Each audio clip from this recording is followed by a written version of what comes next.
Thank you, Governor. All right, joining us now on the set with us here in Atlanta, Senator Tim Scott, Senator Lindsey Graham, both from the great state of South Carolina. You know, by the way, I thought the interview you did with Ainsley on Fox and Friends with your fiance, who I've known, but I never talk about. You led a pretty quiet private life. I tried to. Yeah. You tried to. She did like this guy. Yeah. You know. Fantastic job. I tell you what, Ainsley, what a sweetheart. She was fantastic. I'm so proud of Mindy, my fiance. She was brilliant, beautiful, and loves the Lord with all of her heart. And I'm a blessed man. Listen, I'll admit, and you know, we've done Bible studies together online. You know, we have. And we share a love of two pastors that we know. Yep. Well, occasionally I get mad at them. Which means that you're authentic and sincere. Yeah. All right, let's go to the debate tonight. I was very concerned about Joe Biden. Why did he say no troops died under his watch? It's not about his misspeaking. It's about his capability to be commander-in-chief at a time of great peril. The debate was a wipeout. It was a train wreck for Biden. Trump did fantastic. Whether you like him or not, he was strong, he was coherent. President Biden was weak and indecisive. Was he presidential as so many people wanted? So all I can say is I worry about what Iran's thinking. If I'm the Iranians or Hezbollah or some of the bad guys, I'm thinking between now and November the 4th is my best time to reset my way. So I worry that Iran will break out to a nuclear weapon. I think the hostages coming home now is harder.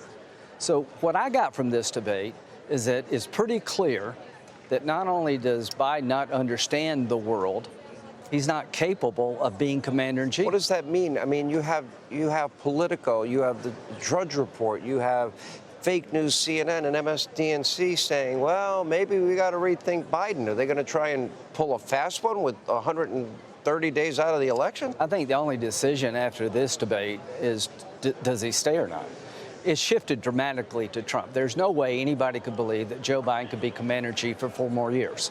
But the thing that was, the contrast was how dialed in Donald Trump was on every issue. He was absolutely and president. For those that thought he was going to take the bait with Biden, no, he just stayed on his message.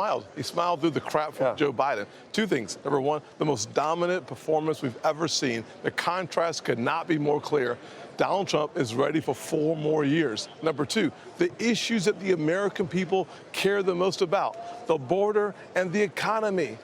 Donald Trump dialed it in and told the story of 4 years of unbelievable success.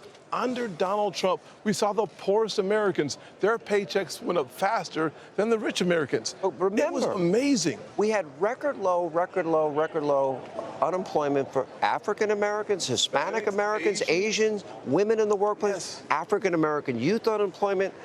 Then the pandemic happened.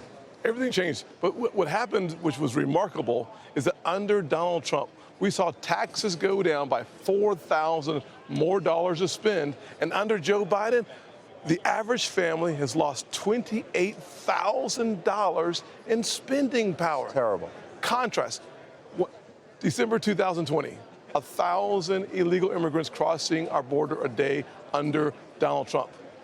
3 years later, 10,000 a day under Joe Biden. Disaster. Nearly 15 million illegal immigrants coming to our country because of Joe Biden. You said you would accept if asked to be vice president. My question's to you. Yeah. Do you want President Trump to pick your fellow senator? I don't think he could have a better pick. He's qualified to be president, which matters to me. I can't believe he remains friends with you, actually. Yeah. Tim I'm friends with, for those at home, I'm kidding. I'm friends with both these guys. We all love each other. What you see with Tim is he's the same way when nobody's looking. But I just want to say this. It's not about contrasting anymore. There's no way that Joe Biden's capable of being president. President Trump is ready to go. I worry that we're in a dangerous spot in the world after this debate. We don't need any more debates. I got to run. Good to see you. You don't think you should debate No, anymore? this should be it. That's it. Somebody else wrote me that tonight. Somebody very smart. I don't want the world to see this again. I don't want to see this again. Yeah. All right. Thank you both. Hey, Sean Hannity here. Hey, click here to subscribe to Fox News YouTube page and catch our hottest interviews and most compelling analysis. You will not get it anywhere else.